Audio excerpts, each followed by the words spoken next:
This is a Sports Catastrophe production. Hey there, Heather, ho there, it's Jeff Codadama welcoming you to another Sports Catastrophe Birthday Boy. And the birthday boy for today, March the 3rd, is a soccer coach who was legendary for the United States men's team, winning major events while there and helping them get to the 2010 World Cup. He coached a lot in the American college system and then went to Major League Soccer for 9 years. He was the first American to manage a team in a European First Division in 2014 with Stabæk of Norway. He moved on to Le Havre, Swansea, becoming the first American to manage a Premier League club, then back to the MLS with LA and Toronto. But now he's back at Stabæk. His name is Bob Bradley, who is now 66 years old. Hard to believe, I thought he was like in his 50s. And he was born and raised in New Jersey and went to Princeton to play soccer. He worked in the executive training program for Procter & Gamble before entering Ohio University's Sports Management Graduate School in 1981. He was named Ohio's soccer coach at age 22. After 2 seasons, he worked as assistant coach and scout for University of Virginia before taking the top job at Princeton. From 1984 to 1995, he helped Princeton win 2 Ivy League soccer titles and getting to the NCAA Final Four in 1993.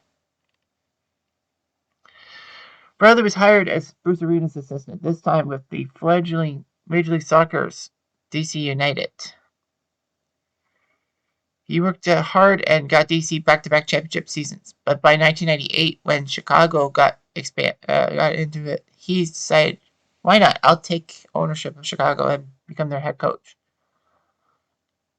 And they actually got the MLS Cup title. And he was named Coach of the Year for his achievements, obviously. Bradley would shock Chicago by resigning after the 2002 season before going back to New Jersey to be head coach of the New Jersey Metro Stars. And he helped the Metro Stars get to the U.S. Open Cup final in 2003 and got to a playoff berth.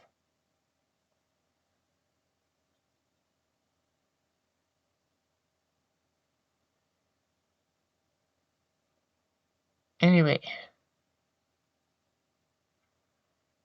Bradley would coach for 3 years for the Metro Stars before he was fired late in the 2005 season.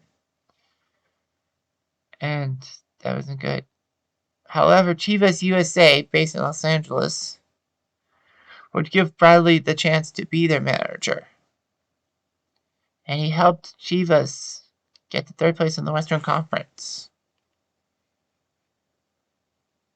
After the U.S. did poorly at the 2006 World Cup, USA Soccer said, let's get Bradley in there. So Bradley became the new head coach of the U.S. national team, succeeding Bruce Arena. When he went 3 out of 4 friendlies, his spot was cemented and helped the U.S. beat Mexico in the CONCACAF Gold Cup, which is, of course, North America's answer to Euros. Unfortunately, at the 2007 Copa America, we lost all 3 games. Bradley was the manager when the U.S. shocked Spain in the Confederations Cup, which used to happen every 4 years in the year before the World Cup, so that World Cup nations could showcase that event and see what their stadiums are like. So yeah, the U.S. shocked Spain in the semifinal, breaking the 35-game unbeaten streak for the Spaniards.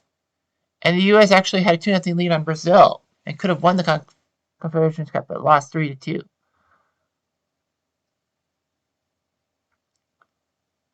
The problem with Bradley is that the Gold Cup was immediately following the Confederations Cup, so Bradley had to use his B team, if you will, on the Gold Cup thing. But it didn't matter. They went to the final, got blown up in Mexico, but you can understand it. So the U.S. would face England, Slovenia, and Argentina in the 2010 World Cup. Their first game was a tie with England, which was huge, especially for the whole rubber green bumbling the ball. over the line thing. They tied Slovenia and then beat Algeria as Landon Donovan scored late into the game and late into penalty. I mean, stoppage time. If it wasn't for that goal, the Americans would have been eliminated on goal differential. The U.S. would face Ghana in the Sweet 16 but lost 2-1. He would sign a contract extension to remain as the U.S. coach until the 2014 World Cup and all that. He helped the U.S. to the CONCACAF Gold Cup final in 2011, but lost to Mexico 4-2. The U.S. Federation decided to give up the ghost and get rid of him for Jurgen Klinsmann. Not really the best move. Bradley then decided to join the Egyptian team, national team, and all that. So, anyway, he wanted to help Egypt out. Egypt looks pretty good for qualifying. However, they lost to Ghana in the playoffs for the 2014 World Cup. Anyway, Bradley would then head to Norway for Stabæk, making him the first American to coach a club in European top flight.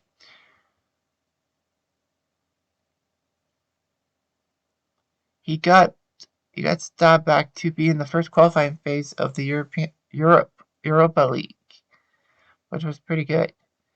Anyway, Bradley was then given the rings of French League Two side Le Havre, signing a 2-year deal. It looked like Le Havre was going to move on to promotion to the French top division, but because of goal score tiebreaker, they lost to FC Metz.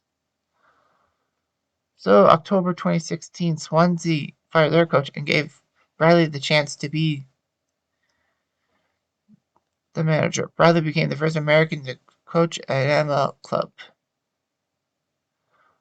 After only 11 games, though, and a loss to West Ham, Bradley was sacked in 85 days, the fourth shortest reign of any manager in Premier League history.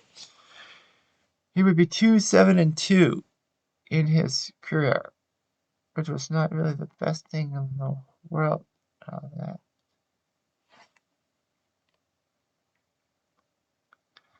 So, anyway, he tried what he could.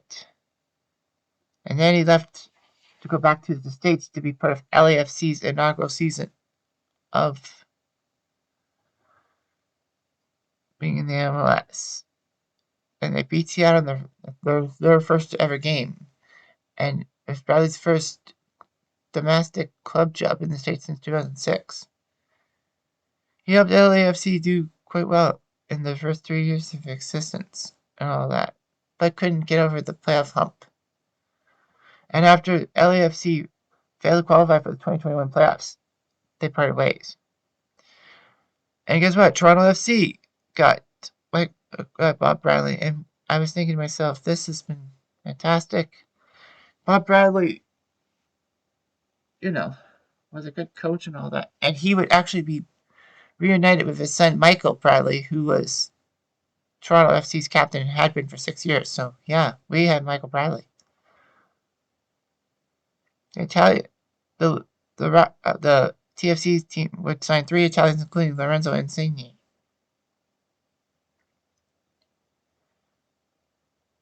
So, unfortunately, though, they were 3-4-10, but they weren't doing that well, so they decided to dump him off. TFC did. Anyway, his coaching career for many U.S. clubs, including the national team, and even for TFC, was 357 wins, 251 losses, 172 for ties. So, he's doing what he can and all that. Bob Bradley is the oldest of 3 brothers. Their middle sibling, Scott Bradley, was a player for the Seattle Mariners, which I think I have his card with the Mariners, Scott Bradley. The youngest brother, Jeff Bradley, would be a sports journalist for ESPN and New York Daily News.